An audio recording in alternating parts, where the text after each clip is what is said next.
Okay, so this video is going to go over the most missed questions for the piece of Wild Things. So right now, take a minute to turn to page 5 from yesterday's passage and circle question 1.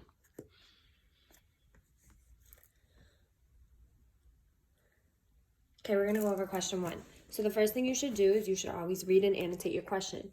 It says, in lines 7 and 8, the phrase, tax their lives with forethought of grief most closely means. So I know that I'm looking at lines 7 and 8.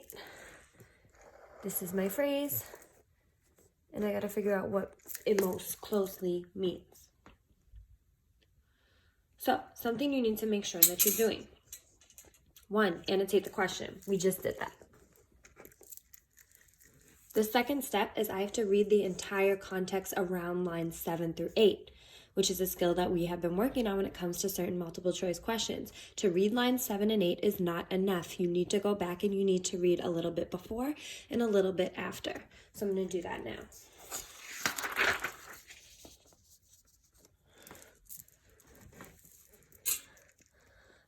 I'll probably start at line 5, or even line 4 since it's a new sentence. I go and lie down where the wood drake rests in his beauty on the water and the great heron feeds. I come into the peace of wild things who do not tax their lives with forethought of grief. I come into the present of still water. Okay. Do not tax their lives with forethought of grief. That's my phrase. So I know what's happening before is like positive. He's going into nature. He's referring to the water as beautiful. Feeds as great, so positive. I come into even the peace of wild things is very positive. You see my positive annotation. Who do not tax their lives with forethought of grief. So basically it's telling me the wildlife and the nature do not tax their lives with forethought of grief. I know that grief is a negative emotion, so it must be good if you're not taxing your life with grief. And I know he's going through grief because of the words despair and fear. So it seems like nature is like the opposite of this. So anything in nature is not taxing their lives with this feeling of grief. So let me go back. I think the phrase tax their lives with forethought of grief, I know that like nature, does not have grief.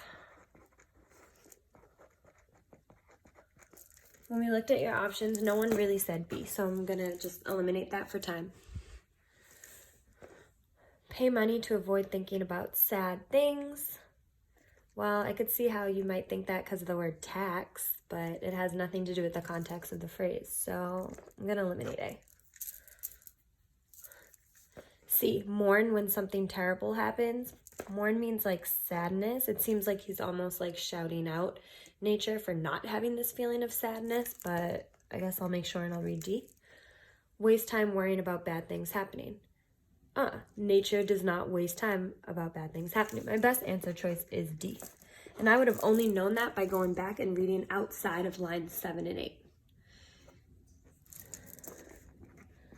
So when you have questions like this, make sure you annotate the question. Make sure you read the entire context around the lines. Make sure that you jot answers in your own word and you select the best answer choice like I just did. Cool. Now let's take a look at number 5. This was also a most missed question. And just for time, I'm going to eliminate C. No one really chose C. So let's go through this. I'm going to read the question just like I always do. Lines 1 through 3 of the poem mainly explain. Lines 1 through 3 mainly explain. You should know from our previous questions we've gone over that this is really a main idea question in hiding. It's basically like, okay, read lines 1 through 3. What is it mostly about? And you can think, how does it connect to the rest of the poem? So thinking about your big picture main idea, your overall main idea. How does it connect to entire main idea? First thing I'm going to do is I'm going to go back and I'm going to read lines 1 through 3. I'm going to read lines 1 through 3 to figure out, okay, what's lines 1 through 3 talking about? But then I'm going to read outside of lines 1 through 3 to make sure that I understand the connection to the rest of the poem.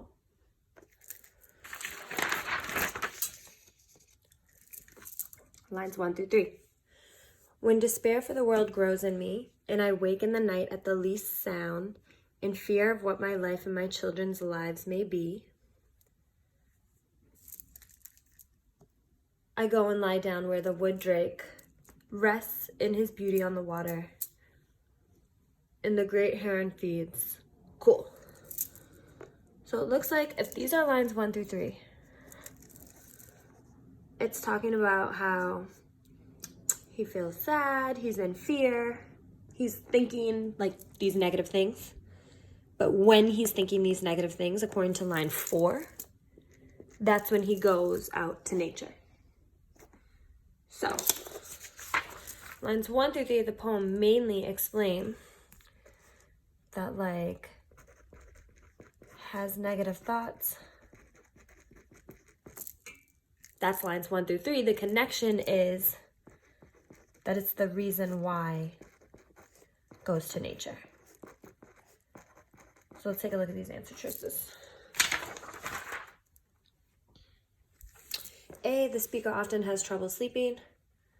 Well, I know he has like negative thoughts and they keep him up. I can see why we might say A, but it doesn't have this connection piece that those are the reasons why he goes to nature and like he finds peace even. B, times when the speaker feels drawn to nature. That definitely makes more sense.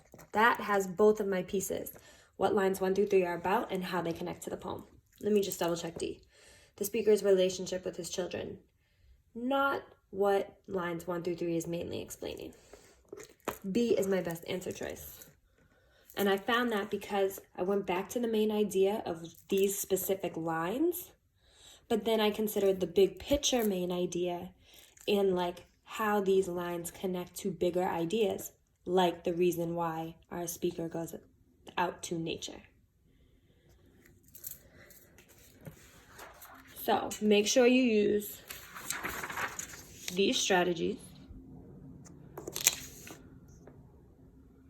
on your next set of multiple choice questions if you have similar questions like 1 and 5.